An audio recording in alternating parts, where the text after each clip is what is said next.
koha që kërkuan Dado dhe Dumani ishte pikrisht ndihmë për Edi Ramën, sepse listat e Partisë Socialiste do u dorëzonin në ditën e fundit ku Erion Velie do të ishte brenda dhe do të kishin mundësi fare procedurale që të jepte dorëheqjen edhe ai menjëherë të kishte mundësinë të ishte kandidat për deputet dhe në listën e sigurt me Partinë Socialiste. Pra ky skenar u shujt me ndihmën e Dados dhe Dumanit, sepse Aleksi ja kishte dërguar mesazh Ramës, ishte nga kryetar bashkie, futën në parlament, Rama tha, unë bëra çfarë ishte e mundur, dola dhe kundër drejtësisë të Sorosit, por në fund fare fituat ju. Unë s'kisha çfarë të bëja. Pra Rama, viktim, jo autor, viktim. Mund ta themi me një sjellje qesharake ose gazmore, por është e trisht të mendosh që një person që ti ke punuar dhe i ke bërë makineri votash, ai të keq përdor ty që të mbaj Partinë Socialiste, se Ramos nuk i intereson shumë pushteti politik që flasim me rastin e pushtetit qeveritar, se sa do rri, hajde do rri ai sa mendon ai që të rri, po prap ka pasoja. Pushteti ka konsum, Rama e di shumë mirë këtë, por Rama kërkon të negociojë me dikë që kur të ikin nga pushteti mos të merren me Ramën. Për këtë nuk të jap garanci. A do të gjej Rama një bashkëpunëtor të flakt që ta mbrojë? Për këtë mos të bëj gjuna, po nuk mund ta them dot. Tani, në këto kushte, pas 11 maj mund të them kush e ndihmon Ramën që kur të iki nga pushteti, që do të thot pushteti Rama e ka deri me datën 9 shtator, sepse nuk dihet çfarë do bëhet me datën 11 maj. Pra, flas deri me 9 shtator, pastaj në rast se 11 maj çfarë bëhet, çu di e madhe, bëhet koalicion, tani histori tjetër. Por ne flasim në këto kushte që jemi sot. A mendoni se Edi Rama e ka takuar Erion Veliaj në qeli dhe nëse jo, kur do të ishte ai moment që do ta takonte? Kur Erion Veliaj të bëhet bashkëpunëtor i drejtësisë dhe të thotë atë që ka thënë te komisioni hetimor, që aty ku është Rama jam unë, aty ku nuk është Rama nuk jam unë.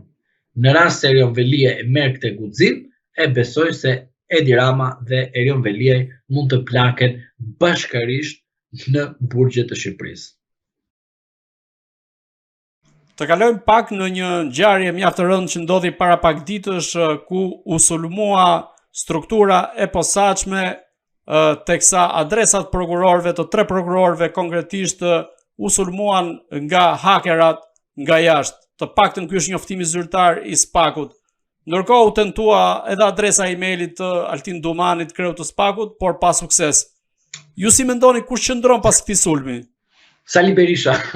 Ai është shkaktari i madh për çdo gjë që ndodh në Shqipëri. Fajin e ka Saliu. Fajin e ka Saliu. Edhe për këtë Saliu e ka bërë. Mbaroi. Për çdo gjë fajin e ka Saliu. Tani, më dëgjoni pak t'ju them diçka. Unë nuk e besoj këtë.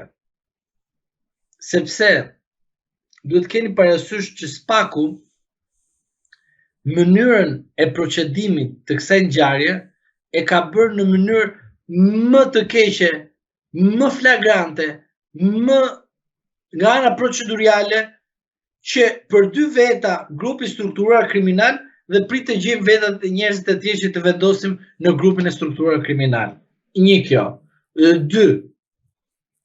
SPAK-u nuk merret dot me këtë vepër penale sepse nuk është në kompetencën e tij, pavarësisht se është viktime kësaj gjëje, viktime thonjë, nuk merret. Dhe nuk procedon tjetër grupi strukturar kriminal, prit se po gjejmë të tjerët ne. Pateri që ka amator, si nuk pas ka ndodhur kur kjo ngjarje. Dhe përveç kësaj, më lejon të them edhe këtë gjë. Në rast se një institucion kushtetues, pavarësisht veprimtarisë së tij, nuk ka një institucion tjetër që ta kontrollojë në rast se ka ndodhur në të vërtet ky fakt apo jo, për mua është e pabesueshme. Nuk e besoj. Edhe sikur të kenë të arrestuar 100.000 veta, përfshi dhe Sali Berishën këtu, se vdesin ata. Ku çdo gjë edhe Sali Berisha, edhe këtu Sali Berisha ka fajin. Tani, nuk mund të ndodhë kjo gjë. Nuk ka ndodhur kur kjo gjë. Ky është një skenar për të hequr vëmendjen e paaftësisë së SPAK-ut për të luftuar krimet zgjedhore dhe këtu do shikosh që më shumë do goditen ata të opozitës se sa ata të pushtetit. Dhe këtu do të jemi pikërisht të shikojmë akoma dhe këtë tjetrën që po luftohet që rasti Veliajt të konvertohet me arrestimin e disa drejtorëve kot, pa vlerë fare, pas një kuptim, po thjesht që të shënohet që SPAK-u bëri hatan, po futet, po bërë namin. Përgjimet në SPAK për mua janë nul. Nuk ka ndodhur kurrë dhe nuk mund të goditet një institucion në këtë formë ashtu si e pasqyrur SPAK-u. Pse po ta them nuk ekziston? Zotri, kur je i goditur, nuk del në deklaratë dhe thua bërëm hetim të brendshëm ne, pra vetë unë vetë etova, vetën time, duke thënë që jam edhe viktim, por nga vetja ime, që kam 30 veta, 40 veta këtu brenda, që i komandoj, të gjithë që kanë të pastër. Po më falë, si mund të bëhet një sulm, pa shtypur butonin brenda, njëri, paf. Si mund të bëhet një sulm i tillë, pa folur, pa hapur gojën nga këta 30 veta këtu brenda? Çfarë do të thotë kjo gjë? Kjo do të thotë që SPAK-u po bën lojë. Që njerëzit thënë atë të shkretët pësun hallë të madh. E kupton sa që sharak janë? Ky është e vërteta. Çfarë doni ju të tregoj?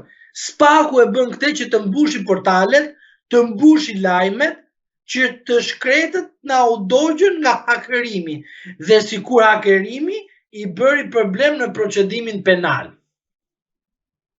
Po ti e lexove këtë që të ndodhë në gjykatën kushtetuese, që tha prokurori, ne i pyesim gazetarët ose ata na pyesin ne, çfarë sekreti të nxjerrim. Tani e ka njeri tru pak dua tu pak, jo shumë, pak tru. Si ka mundësi gazetari të pyesi prokurorin dhe si ka mundësi prokurori publikisht, e kupto ku jemi ma. Ora kur them unë 1976, ju mendoni se nuk e kam të vërtet. Ora aty jemi, që prokurori bë ka çfarë do ka qefi, edhe me gazetarët, sepse shkruajnë disa gazetarë me u bë të bukur apo të bukura, çfarë ku e di unë çfarë. I them prokurori, ata nxjerrim ne këtë? Në të vërtetë se dëgjova me zë dhe figurë dhe ishte tmerrsisht e rënd, madje dhe gjyqtarja e pyeti nëse kur thu këto gjyqtarë. Jo, gjyqtarja e pyeti nëse kjo është praktik midis gazetarit dhe prokurorit apo bazohet në ligj. Ndërkohë ai përgjigj që është praktik. Ndërkohë që e gjitha ajo që dëgjova ishte vërtet skandal. E dëgjove, shqyqy që dëgjove, po këtu është ta dëgjojnë edhe shokët tanë, miqtë tanë që na ndjekin këtu. Kushtetuta e 1976 ekziston në mentalitetin e prokurorëve. Si mund të thuash ti tek trupi gjykues te gjykata kushtetuese që gazetari na pyet ata nxjerrim të sekret apo jo? Ku ekziston kjo gjë? Ma sillni më në një praktikë në Kanada, në Amerikë. A i ndodh kjo gjë në Amerikë? E di kur mund të hapen këto sekretet e timore? Kur i pandeuri don vet, kur merr një uri të akteve, edhe fillon të shpërndajë ku do, po do dali drejtësia ime. Në atë moment ikën sekreti hetimor. Kur i pandeuri dhe personi në hetim merr vesh për materialet që janë bërë ndaj tij. Dhe vetëm i pandeuri ka të drejtë nxjerrë ato gjëra. Asnjë tjetër. Gazetari ka të drejtën e tij, që është e normuar ndërkombëtarisht. Gazetari është i lirë dhe gazetari nuk ka atë varësi të pavarësisht që themi. Është i lirë dhe nuk mund të nxjerrë sekretin hetimor. E kuptoni në 2025 dhe ti më thua që ndodhi kjo rast në gjykatën kushtetuese që një prokuror tha këtë gjë që gazetarët na pyesin dhe themi ne jo këtë nxjerrë, këtë mos e nxjerr sepse ky është sekret hetimor.